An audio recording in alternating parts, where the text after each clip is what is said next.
कक्षा 10 प्रश्नावली 12B। ठीक है, तो इसका प्रश्नावली 12B का हम 6वां सवाल बताने जा रहे हैं। तो इसमें बोल रहा है कि चित्र में वृत्त, ठीक है, O, R के लघु चाप PQ के अंश माप 100 डिग्री है। ठीक है, कह रहा है दीर्घ चाप का मान रेडियन में ज्ञात कीजिए।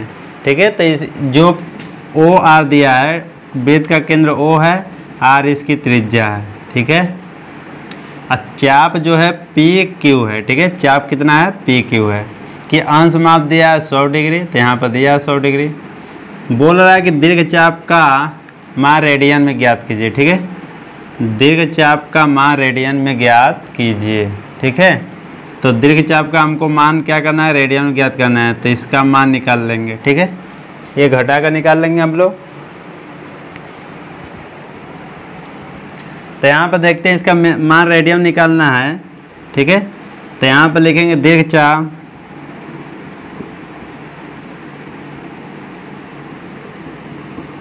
का मान।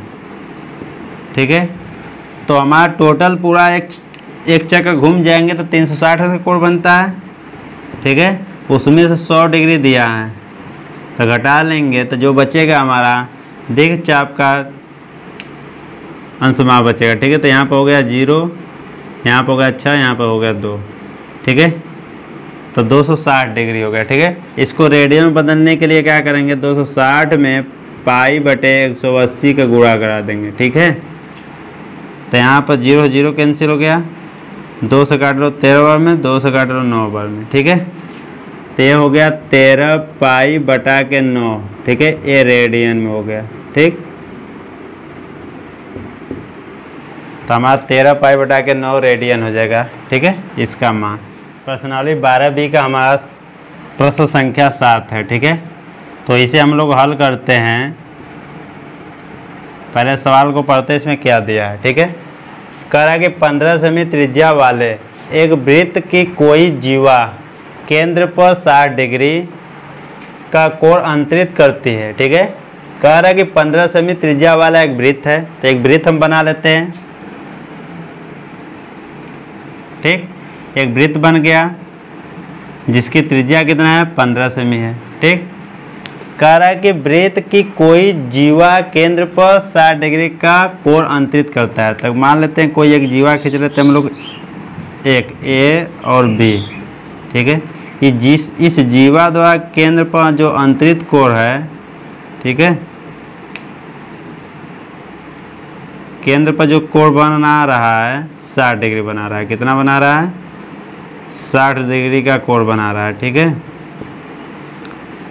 ठीक, कह रहा कोई जीवा केंद्र पर 60 डिग्री का कोण अंतरित करते हैं। तो हमने जीवा AB ले लिया है, तो जीवा AB द्वारा केंद्र पर जो कोण बन रहा है 60 डिग्री बन रहा है। ठीक है, अब कह रहा है कि संगत लघु और दीर्घ वृत्तखंडों के क्षेत्रफल ज्ञात कीजिए। ठीक है, अब देखो लघु वृत्तखंड दीर्घ वृत्तखंड की बात आ गई। ठीक है, तो हमने चैप्टर का, ठीक है, प्रश्नावली 12 अध्याय जो है उसमें वृत्तों संबंधित के बारे में दिया गया है। हमने पहले वीडियो में चर्चा कर चुका हूँ कि वृत्तखंड क्या होता है। ठीक है, तो उस वीडियो को जाकर पुनः वहाँ से देख कर आओ, तब यहाँ पर सवाल को देखो, तब अच्छे से समझ में आएगा। ठीक है, तो अब देखो कह रहा है कि संगत लघु और दीर्घ वृत्तखंडों का क्षेत्रफल ज्ञात करना। ठीक है, तो जो ये देख रहे हो, जो ये जीवा है, जीवा, ठीक है, तो इस वाले भाग को हम बोलेंगे लघु वृत्तखंड, और जो इसके ऊपर वाला जो सारा भाग है वो क्या हो जाएगा, दीर्घ वृत्तखंड। ठीक है, दीर्घ वृत्तखंड हो जाएगा। ठीक, तो इसमें यही सब पूछा है, लघु वृत्तखंड बन जाएगा। ठीक है, तो हमको कहा है कि लघु वृत्तखंड का क्षेत्रफल ज्ञात करो और दीर्घ वृत्तखंड का क्षेत्रफल ज्ञात करना है। ठीक है, तो हम इसको ज्ञात करेंगे। इसमें त्रिज्या कितना दिया है, 15 सेंटीमीटर दिया है। ठीक, अब देखो इसमें लघु वृत्तखंड का क्षेत्रफल ज्ञात करने के लिए क्या करेंगे, हम पहले त्रिज्यखंड का क्षेत्रफल निकालेंगे, फिर उसमें से त्रिज्यखंड के क्षेत्रफल में से टोटल क्या करेंगे, इस त्रिभुज के क्षेत्रफल को घटा लेंगे, माइनस कर लेंगे, तो जो बचेगा हमारा लघु वृत्तखंड का क्षेत्रफल बचेगा। ठीक है, तो यहाँ पर हम इसको निकालते हैं। संगत लघु वृत्तखंड का क्षेत्रफल, ठीक है। निकालने के लिए क्या करेंगे हम लोग, पहले हम त्रिज्यखंड का क्षेत्रफल निकालेंगे, ठीक है। तो त्रिज्यखंड हो जाएगा थीटा बटा के 360 गुणे पाई आर स्क्वायर, ठीक। माइनस क्या करेंगे, त्रिभुज का क्षेत्रफल निकालेंगे, ठीक। तो त्रिभुज का क्षेत्रफल निकालने के लिए एक बटा के 2 आर स्क्वायर साइन, यहाँ पर आर स्क्वायर कॉमन दोनों में से निकाल लेते हैं, ठीक है। आर स्क्वायर कॉमन निकाल लो और 1/2 भी कॉमन निकाल लो, ठीक है। 1/2 कॉमन, आर स्क्वायर कॉमन निकल गया। अब यहाँ बचेगा थीटा बटा के 180, ठीक है। फिर यहाँ पर हो जाएगा गुणे पाई, माइनस हो जाएगा हमारा यहाँ पर साइन थीटा, ठीक। तो यहाँ मान रख लेते हैं 1/2 गुणे आर का मान हो गया यहाँ पर 15, 15 को हो जाएगा 225, ठीक है। यहाँ थीटा का मान हो जाएगा 60 बटा के 180, पाई का मान रख लो 3.14 माइनस साइन 60 अंश का मान हो गया कौड़ी में 3 बटा के 2, ठीक है। 0 0 कट गया, 36 18 हो गया, ठीक है। यहाँ पर कौड़ी में 3 का मान रख लेते हैं, ठीक। तो हो गया 1/2 हो गया 225, कोष्टक में बच रहा है हमारा 1/3, मतलब 3.14 बटा के 3, ठीक है। माइनस यहाँ पर हो गया कौड़ी में 3 का मान हो जाएगा 1.73, ठीक है, बटा के हो जाएगा 2। अब इसको हम लोग हल करते हैं यहाँ पर, ठीक। तो यहाँ पर हो जाएगा 1/2 गुणे 225 गुणे, यहाँ पे इसका भाग देते हैं तो 3 एकम 3 दशमलव, ठीक है। एक उतारोगे भाग नहीं जाएगा, 2 4 भी उतर जाएगा 14 जाते, एक 0 बढ़ जाएगा यहाँ पर। तो 3 चौके 12 हो गया, ठीक है। 2 बचा और हो जाएगा 20, तो 3 छक्के 18 हो गया, ठीक। माइनस यहाँ पर इसको भाग दोगे तो दशमलव हो गया, 2 8 16 हो गया, बचा 1, 2 छक्के 12 हो गया, बचा 1, 2 5 10, ठीक है। लगभग इतना हो जाएगा। तो 1/2 गुणे 2.5 या 225 गुणे, इसमें से घटा लेते हैं हम लोग।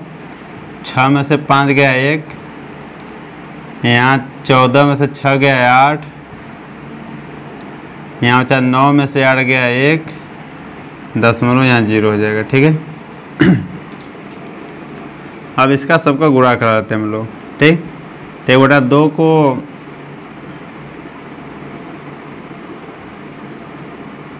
इसको भाग दे देते हैं, तो 2 एकम 2, 2 एकम 2, 2 दूना के 4, 2 5 10, ठीक है। 0.18 है। इसका इसमें गुणा करवाते हैं हम लोग। रफ कार इधर कर लेते हैं।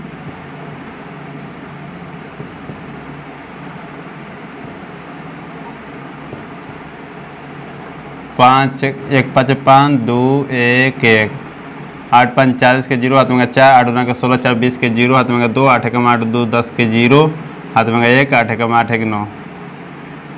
फिर उतर जाएगा 5 हो जाएगा, 5 1 1 5 5, 1 दूना के 2, 1 एकम 1 1 एकम 5 हो गया, 2 हो गया, 6 हो गया, 3 हो गया, 10 के 0 2, 3 1 4 अंक पर दशमलव 2 2 4, 20.3625 इतना हमारा आ जाएगा वर्ग सेंटीमीटर क्षेत्रफल, ठीक है। तो तो ये हमारा जो आया है संगत लघु वृत्त का क्षेत्रफल, ठीक है। संगत लघु वृत्त खंड का क्षेत्रफल हो गया हमारा ये वाला, ठीक है, जो कलर किए हैं, ठीक है।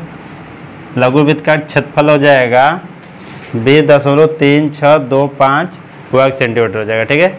और क्या पूछा है, दीर्घ वृत्त खंडों का क्षेत्रफल, ठीक है। दीर्घ वृत्त खंडों का क्षेत्रफल भी पूछा है।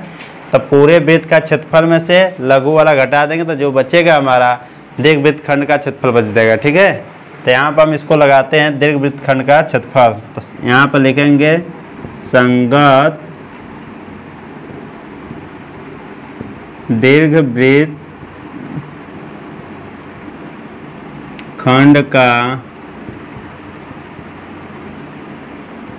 क्षेत्रफल, ठीक है।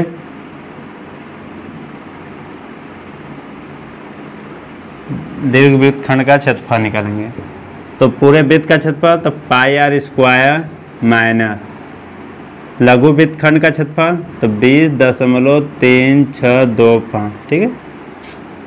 पाई का मान रख दो 3.14, त्रिज्या 225, 15 का वर्ग 225 माइनस हो जाएगा 20.3625, ठीक है। अब इसका इसमें गुणा कराते हैं हम लोग तो 225 में 3.14 गुणा कर देते हैं, ठीक है। 20 के 0 आता होगा 2, 4 दूना का 10 के 0 आता होगा 1, 4 दूना का 8 9, 1 5 5, 2 एकम 2, ठीक है, और 2 एकम 2, 3 5 15 के 5, 3 दूना का 6 1 7, 3 दूना का 6, 0 हो गया, 5 हो गया, 11 के 16 के 6 में 1, 9 1 10, 7 हो गया, ठीक है। तो यहाँ पर हो जाएगा हमारा 2 अंक का दशमलव भी लग जाएगा 706.50, 706.50, ठीक है। अब यहाँ पर फिर लिख देंगे 20.36, ठीक, 2 अंक तक ले लेंगे। अब इसको घटा लेते हैं हम लोग तो 10 में से 6 गया 4, यहाँ बचा 4 में से 3 गया 1, दशमलव हो गया, 6 में से 0 घटेगा 6, 0 में से हो जाएगा 10 में से 2 गया 8, यहाँ बचा 6, 686.14 वर्ग सेंटीमीटर, ठीक है। ये हमारा हो गया दीर्घ संगत वृत्त खंड का क्षेत्रफल, ठीक है। तो इस तरह से हम लोग सवाल को लगाएंगे, ठीक है। तो एक बार फिर से समझ लेते हैं सवाल को पुनः। देखो कक्षा 10 प्रश्नावली 12B का प्रश्न संख्या हमारा 7 है, ठीक है। इसमें दिया कि 15 सेमी त्रिज्या वाले एक वृत्तखंड की एक वृत्त की कोई जीवा केंद्र पर 60 अंश का कोण अंतरित करती है। तो देखो एक वृत्त हो गया, वृत्त का एक जीवा हम खींच दिए अपने से, ठीक है। तो ये भी जीवा खींचे, इसके द्वारा केंद्र पर अंतरित कोण कितना है 60 डिग्री है, ठीक है। त्रिज्या कितना लिया गया है 15 सेमी है, 15 सेमी लिया कह रहा है कि जो जीवा द्वारा जो वृत्तखंड बन रहा है, ठीक है। तो जीवा द्वारा वृत्तखंड इसके 2 भाग में काट रहा है वृत्त को, ठीक है। ये जो जीवा है हमारा वृत्त को 2 पार्ट में बांट रहा है, एक लघु में एक दीर्घ में, ठीक है। तो कह रहा है कि संगत लघु और दीर्घ वृत्तखंडों का क्षेत्रफल ज्ञात कीजिए। मतलब इस वाले पार्ट का भी क्षेत्रफल पूछा है और इसके ऊपर वाले पार्ट का भी क्षेत्रफल पूछा है, ठीक है।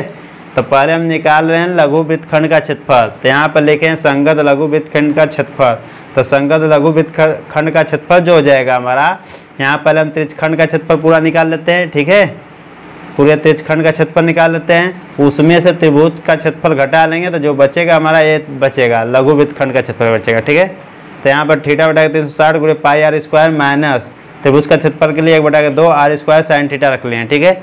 दोनों में से 1/2 और आर स्क्वायर कॉमन निकाल लिए हैं, ठीक। यहाँ बचेगा थीटा बटा 180 गुणे पाई बचेगा माइनस साइन थीटा बचेगा, ठीक। तो 1/2 हो गया, आर का मान 15 का वर्ग करोगे तो 225 होगा, ठीक है। यहाँ पर थीटा का मान रख दिया 60/180, इसको हल करोगे तो यहाँ पर काट पीट के 3 बचेगा गुणे पाई का मान 3.14 माइनस साइन थीटा का मान 60 रखने पर साइन 60 होने के बाद कड़ी में 3/2 हो गया, ठीक है। अब यहाँ पर बचाएगा 1/2 225, कोष्ठ में बचेगा 3.14 बटा के 3 माइनस 1.73, ठीक है, बटा के 2 हो गया, ठीक। अब इसको टोटल हल करने पर हमारा यहाँ पर आ रहा है 1/2 225 गुणे इसको इसका भाग देने पर हमारा 1.046 माइनस हो गया, यहाँ पर इसका भी भाग देने पर 0.865 हो गया, ठीक है। अब क्या कहें इन दोनों में से घटा रहे हैं हम, घटाने के बाद हमारा 0.181 बच रहा है, ठीक है। अब इन सब टोटल का गुणा कर दिया तो हमारा आ गया 20.3625 वर्ग सेंटीमीटर आ गया। ठीक है, तो ये हमारा जो क्षेत्रफल आया लघु वृत्तखंड का क्षेत्रफल आया। ठीक है, हमको ज्ञात क्या करना है अभी, लघु वृत्तखंड का क्षेत्रफल और दीर्घ का, दोनों को ज्ञात करना है। तो दीर्घ के लिए क्या करेंगे, पूरे वृत्त का क्षेत्रफल में से लघु वृत्तखंड को घटा देंगे तो जो बचेगा हमारा लघु वृत्तखंड का क्षेत्रफल बचेगा। ठीक है, नहीं संगत वृत्तखंड, हाँ दीर्घ वृत्तखंड का क्षेत्रफल बचेगा। ठीक है, तो संगत दीर्घ वृत्तखंड का क्षेत्रफल जो हो जाएगा पूरे वृत्त का क्षेत्रफल माइनस लघु वृत्तखंड का क्षेत्रफल। ठीक है, तो पाई का मान हो गया 3.14 गुणे आर का मान हो जाएगा 15, 15 का वर्ग हो जाएगा 225, माइनस हो गया 20.3625 हो गया। ठीक है, इसका टोटल गुणा करने पर 706.50 हो गया, माइनस 20.36, 2 अंक तक लिए हैं। ठीक है, तो यहाँ पर हल करने के बाद उसके बाद हो गया 686.14 वर्ग सेंटीमीटर हो गया। ठीक है, तो इस तरह से हम सवाल को लगाएंगे। ठीक है, अगर नहीं समझ में आता है तो वीडियो में कमेंट कीजिए, 1, 2 बार 3 बार वीडियो को जरूर देखें। ठीक है, उसके बाद नहीं समझ में आता है तो उसको कमेंट कीजिए। ठीक है, तो सवाल को नोट कर लो।